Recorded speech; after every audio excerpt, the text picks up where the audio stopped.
Hello सम्मानित मित्रों, astro news में आपका स्वागत है। मैं आप सभी का ज्योतिष मित्र जगदीश सोनी। आज मैं आपको इस वीडियो में राहु के बारे में कुछ बातें बताना चाहता हूं। राहु ने आपको परेशान कर रखा है। राहु की महादशा है, आपकी जन्म कुंडली के अनुसार राहु की महादशा का प्रभाव है। उस वजह से आप आर्थिक या शारीरिक रूप से परेशान हैं, या फिर राहु ने आपको मानसिक रूप से भी परेशान कर रखा है। तो इसका क्या उपाय करना चाहिए, क्या फल मिलता है, और राहु जो है वो क्या क्या फायदा या क्या क्या नुकसान देता है, आपकी जन्म कुंडली में कहाँ बैठा राहु, किस भाव में बैठा राहु क्या फल देता है, इसी पर मैंने आज ये वीडियो बनाया है। मित्रों, अपनी बात को आगे बढ़ाऊंगा उससे पहले आपसे वही आग्रह है, आप मेरे YouTube चैनल को शेयर करें, सब्सक्राइब करें और लाइक कमेंट करें। आपका ज्योतिष वास्तु से संबंधित कोई भी सवाल है तो वह सवाल आप YouTube में जाकर मेरे वीडियो के नीचे कमेंट बॉक्स में अपना सवाल लिखें। ज्योतिष वास्तु से संबंधित आपका कोई भी सवाल होगा तो मैं उस सवाल का जवाब जरूर दूंगा। तो आज बात कर रहा हूं आपसे मित्रों राहु ग्रह की।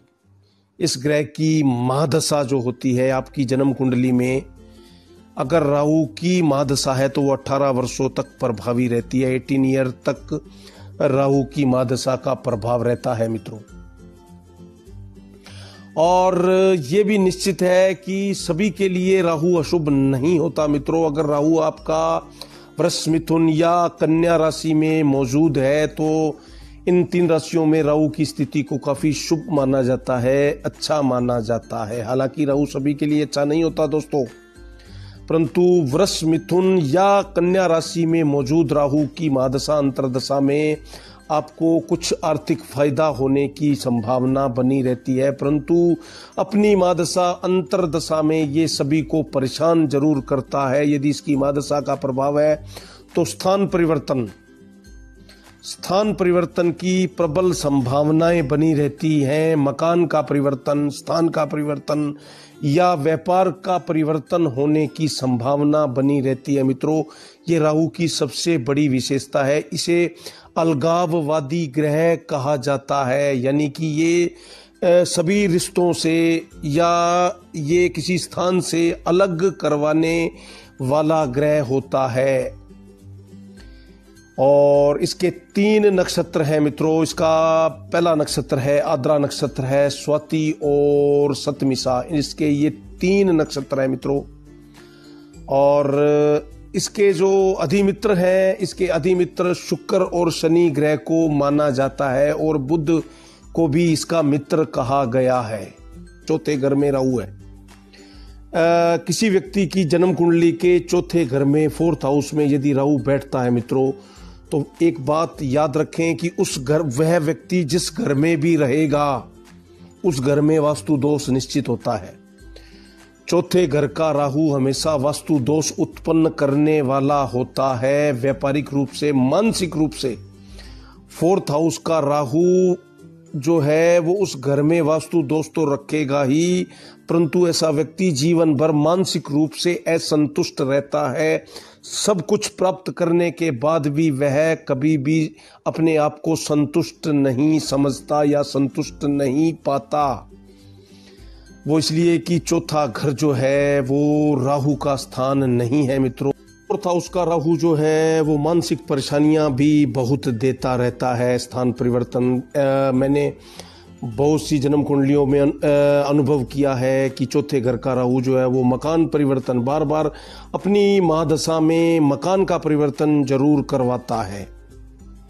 और अगर बात की जाए राहु के लिए राजनीति की, तो राजनीति का कारक ग्रह राहु को ही माना जाता है। ये आश्चर्यजनक घटनाओं का कारक ग्रह भी होता है। आपके जीवन में अगर कोई अचानक आपके जीवन में कुछ अचानक अच्छा या बुरा हो रहा है तो उसके लिए राहु को जिम्मेवार माना जाता है। और राजनीति का कारक ग्रह भी राहु को माना गया है। बड़े बड़े राजनेताओं की जन्म कुंडली में उनकी सफलता के पीछे राहु की महत्वपूर्ण भूमिका को ही देखा गया है। और अगर अच्छा राहु हो, शुभ अवस्था में हो, तो राजनीति में बहुत बड़ी सफलता मिलती है दोस्तों। और विशेषकर राहु जो है वो यदि कैरियर भाव में हो, राहु आपकी जन्म कुंडली के पहले, तीसरे, छठे, 11वें या फिर कैरियर भाव में हो तो ऐसा व्यक्ति राजनीति में अन्य योग भी अगर अच्छे मौजूद है तो ऐसा व्यक्ति राजनीति में जो है वो बहुत ऊंचाइयां प्राप्त करने वाला होता है।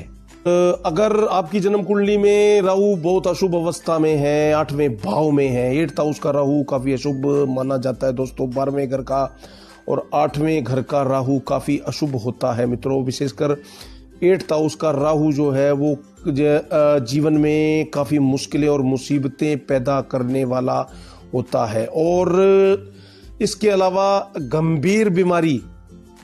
किसी गंभीर बीमारी का जिम्मेवार भी राहु ग्रह को ही माना जाता है। आपकी जन्म कुंडली में अगर राहु काफी अशुभ है तो फिर वह एक साधारण सी बीमारी को भी गंभीर बीमारी का रूप दे देता है।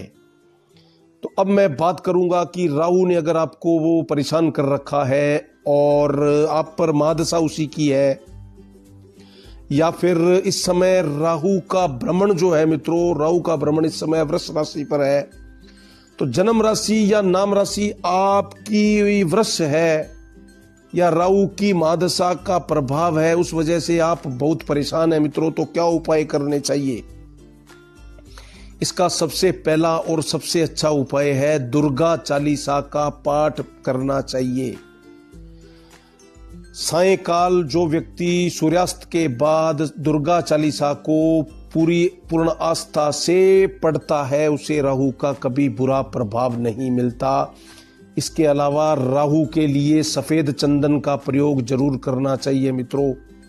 सफेद चंदन को अपने पास अपनी जेब में रखना चाहिए और माथे पर सफेद चंदन का तिलक लगाना चाहिए, और संभव हो तो सफेद चंदन की माला पहनने वाले व्यक्ति को भी कभी राहु परेशान नहीं करता। इसके अलावा राहु का जो मंत्र है ओम रा राहुवे नमः, इस मंत्र का जाप करने से भी राहु कभी परेशान नहीं करता। भगवान शिव की पूजा करने वाले व्यक्ति को भी राहु कभी परेशान नहीं करेगा। ज्योतिष परामर्श से राहु का रत्न जो है वो गोमेद हेजोनाइट भी पहन सकते हैं मित्रों। आपकी मिडिल फिंगर, आपके राइट हैंड की मिडिल फिंगर में हेजोनाइट यानी एक गोमेदक रत्न ज्योतिष परामर्श से जरूर पहनना चाहिए, और कोशिश करनी चाहिए कि किसी कैद किए हुए पक्षी को आप आजाद करवा दें।